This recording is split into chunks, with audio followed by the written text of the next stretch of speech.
आज हम लोग चैप्टर 12 वृत्तों से संबंधित क्षेत्रफल एरिया रिलेटेड टू सर्किल करेंगे।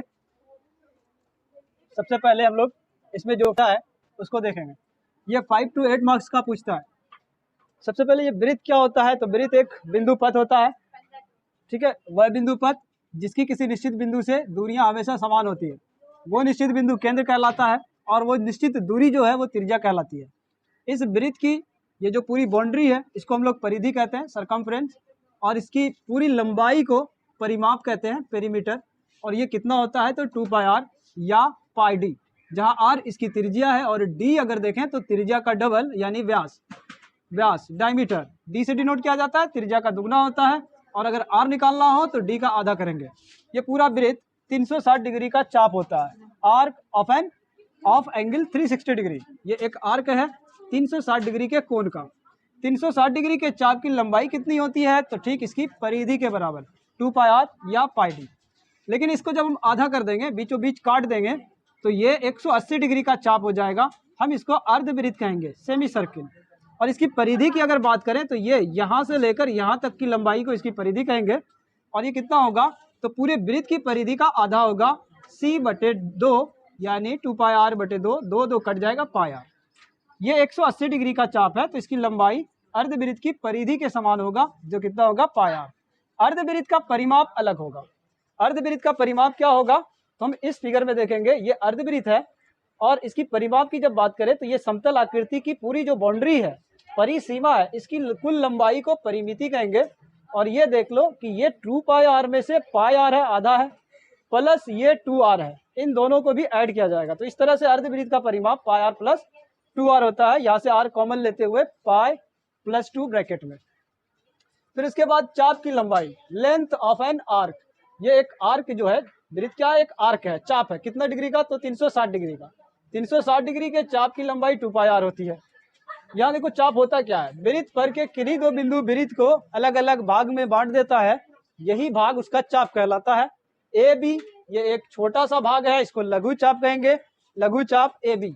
इसको इस तरह से संकेत द्वारा दर्शाएंगे।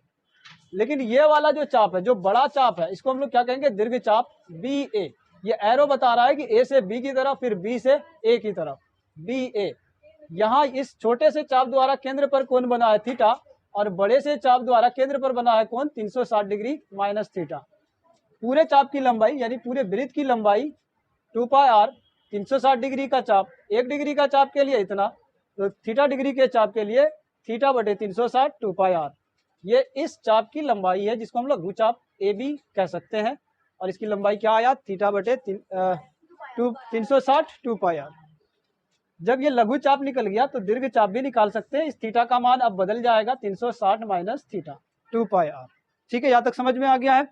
अब हम लोग एरिया वृत्त से संबंधित जो क्षेत्रफल है उस पर आते हैं।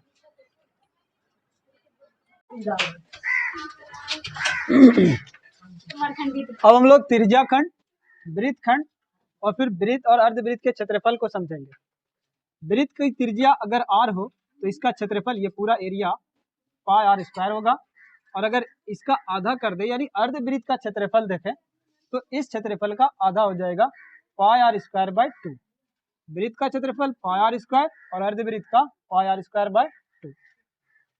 त्रिज्या खंड, सेक्टर ऑफ ए सर्किल, क्या होता है, त्रिज्याओं एवं संगत चाप द्वारा जो क्षेत्र बनेगा वो त्रिज्या खंड कहलाएगा। देख सकते हैं यहाँ पर ये दो त्रिज्या और इस लघु चाप द्वारा जो खंड बन रहा है इसको हम लोग लघु त्रिज्या खंड कहेंगे। इसका नाम इस तरह होगा OABO।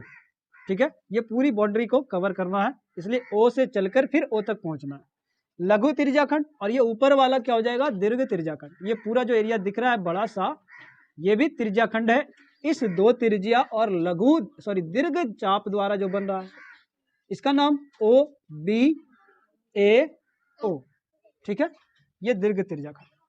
इस लघु चाप द्वारा केंद्र पर अगर थीटा डिग्री कोण बन रहा है तो इस लघु त्रिज्या खंड का क्षेत्रफल होगा θ/360 πr²। कैसे होगा समझेंगे।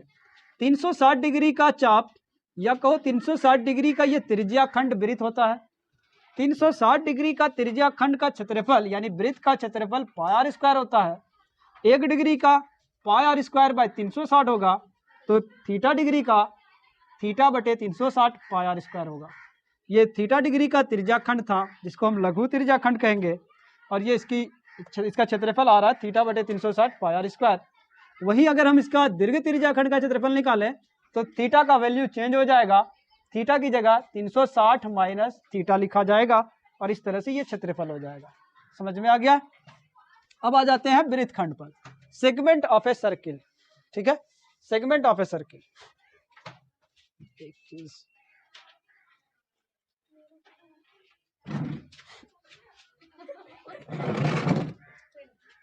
सेगमेंट ऑफ ए सर्किल क्या होता है? तो वृत्त की जीवा और संगत चाप के बीच जो क्षेत्र बनेगा उसको वृत्तखंड कहेंगे। यहाँ देख सकते हैं ए बी जीवा है और ये संगत लघु चाप है। तो जीवा और लघु चाप के बीच जो क्षेत्र बन रहा है, जो खंड बन रहा है, इसको लघु वृत्तखंड कहेंगे। और उसी जीवा और दीर्घ चाप द्वारा जो खंड बन रहा है इसको हम लोग दीर्घ वृत्तखंड कहेंगे। हम कहाँ से दीर्घ वृत्तखंड कहेंगे। लघु वृत्तखंड का क्षेत्रफल कैसे होगा? तो यहाँ ये पूरा का पूरा ये जो एरिया है ये त्रिज्याखंड है। इस त्रिज्याखंड में अगर हम इस त्रिभुज का क्षेत्रफल घटा दें तो वृत्तखंड आ जाएगा। इस पूरी त्रिज्याखंड में, यहाँ देख सकते हैं ये पूरा त्रिज्याखंड है। इस त्रिज्याखंड में अगर हम इतना सा ये जो दिख रहा है ये त्रिभुज का घटा दें तो लघु वृत्तखंड का आ जाएगा। ये त्रिज्याखंड है और ये त्रिभुज का क्षेत्रफल है, इसलिए इस तरह से लघु वृत्तखंड का क्षेत्रफल है। दीर्घ वृत्तखंड का निकालने के लिए दीर्घ त्रिज्याखंड में इस त्रिभुज के क्षेत्रफल को जोड़ देना है।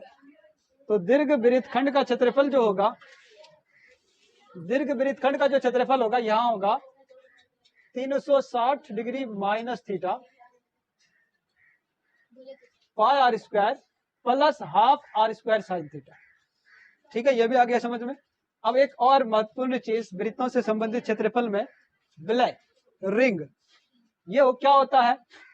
एक ही केंद्र के दो वृत्त के बीच जो क्षेत्र बनता है उसी को विलय कहा जाता है।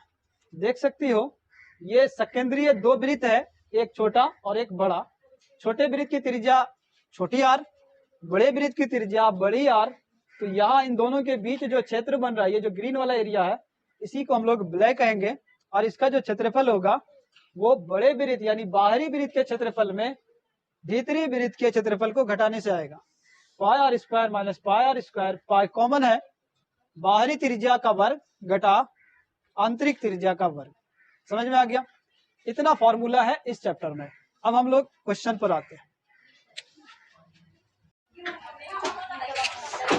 एक्सरसाइज क्वेश्चन नंबर 1, बहुत इंपॉर्टेंट क्वेश्चन है। दो वृत्तों की त्रिज्याएं क्रमशः 19 सेंटीमीटर और 9 सेंटीमीटर है। उस वृत्त की त्रिज्या ज्ञात कीजिए जिसकी परिधि इन दोनों वृत्तों की परिधियों के योग के बराबर है। शब्द में क्वेश्चन इस तरह है, अगर हम इसको आकृति में बदले तो देखो क्या होगा।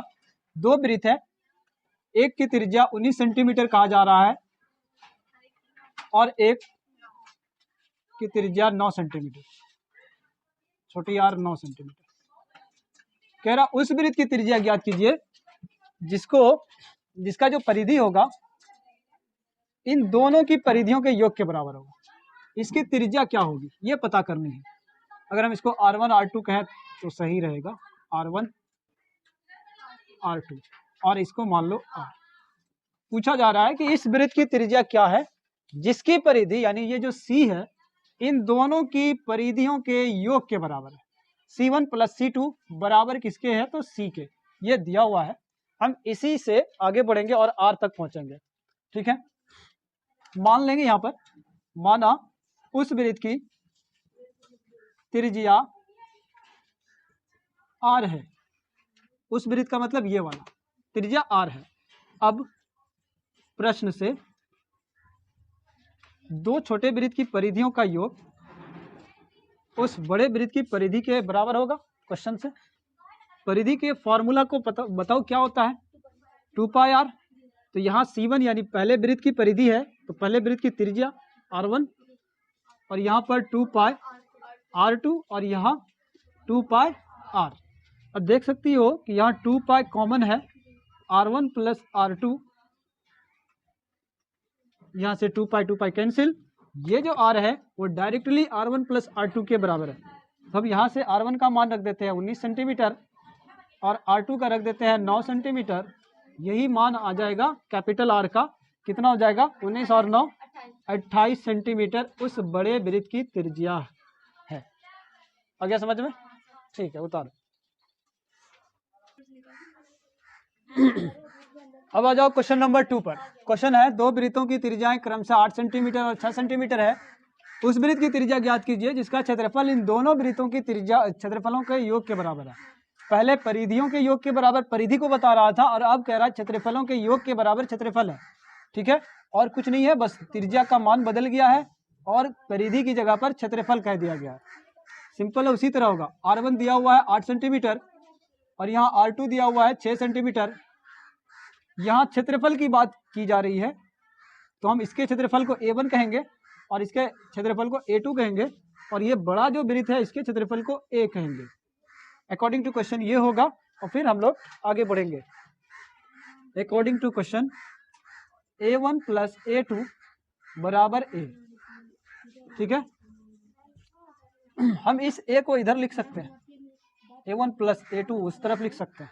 यहाँ हो जाएगा pi R square, pi R1 square, R2 square, pi R square बराबर pi common R1 square plus R2 square, pi pi cancel, R square का मान हो जाएगा R1 स्क्वायर यानी 8 का स्क्वायर और 6 का स्क्वायर।